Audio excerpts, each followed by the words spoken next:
Okay, let's be honest. Have you ever tried to break a bad habit only to find yourself right back where you started a week later, blaming yourself for not having enough willpower? Yeah, we've all been there. But what if I told you that willpower isn't the hero of this story?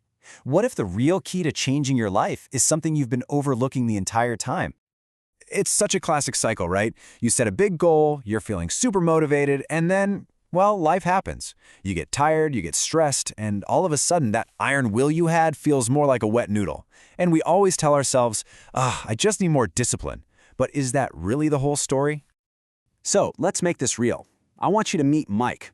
Now, Mike is a great guy. He hits the gym, he reads books, but he's got one major weakness: sugar.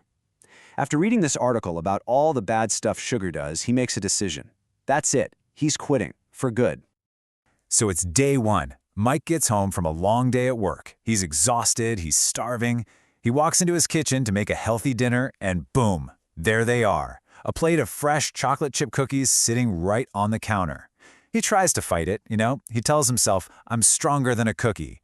But that sweet smell is just relentless.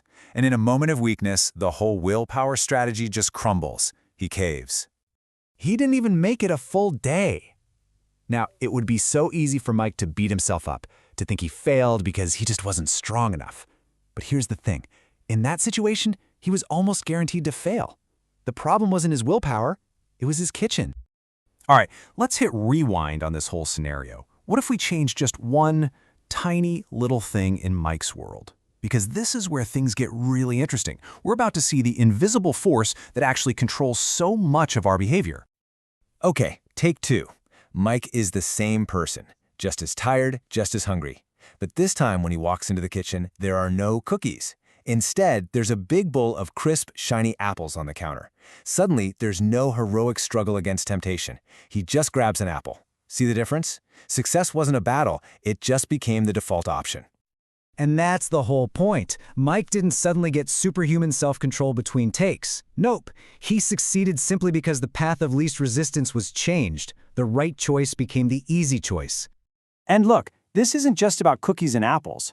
This principle is running in the background of our lives all day, every day. We love to think we're in total control of our decisions, but the truth is, our surroundings are constantly nudging us in one direction or another. And this brings us to this amazing core concept: environmental design. You can think of it as the ultimate secret weapon for changing your habits. Instead of fighting against your environment, you literally redesign it to fight for you. You become the architect of your own best choices. I mean, think about it like this. You're thirsty. You'd kind of prefer a soda, but you check the fridge, and there isn't one. There is, however, a tap with perfectly good water. Are you really going to walk 2 miles to the store just for that soda? Probably not. You're going to drink the water. Not because you made a healthy choice, but because it was right there. The obstacle made the decision for you. And the research on this is crystal clear. This quote right here, it shatters a huge myth. The people we look at and think, wow, they're so disciplined. They don't have some secret supply of willpower that we don't. They're just smarter about setting up their world so they don't need to use it as often. Okay, so we totally get the why now. Let's get to the fun part, the how. How do we actually become the designers of our own environments? Well, it all starts with a super simple, actionable strategy. It honestly boils down to this incredibly simple 2-part strategy. First, you just reduce the friction, the effort for the habits you want to build. You make them obvious, right in your face. And second, you increase the friction for the habits you want to break. You hide them away, make them a pain to get to.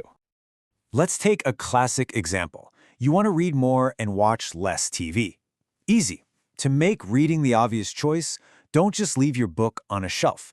Put it right on the couch where you always sit. Now, for the other side of the coin, to make watching TV harder, take the remote and hide it in a drawer, in another room. So now, when you flop down on the couch after work, what's the default action going to be? It really is that simple. You know that old saying, out of sight, out of mind? Well, it's more than just a saying. It's a powerful life strategy. By making the good choice super visible and the bad choice basically invisible, you're rigging the game in your own favor. So really, this is all about shifting your focus. Instead of trying to control your feelings, which are totally unpredictable, like motivation and willpower, you take control of the one thing you actually can, the physical space around you. And this right here, this is the ultimate takeaway. Sure, in the short term, you can fight off a temptation or two. But over months and years, our habits become a direct mirror of our surroundings. A well-designed environment just produces good habits automatically, without you even thinking about it. This quote just sums it all up perfectly. Motivation, it comes and it goes. It's a totally fickle friend. But your environment, that's your constant companion. And you can design it today to guarantee you make a better choice tomorrow, no matter how you're feeling when you wake up. So the real question isn't, how much willpower do you have?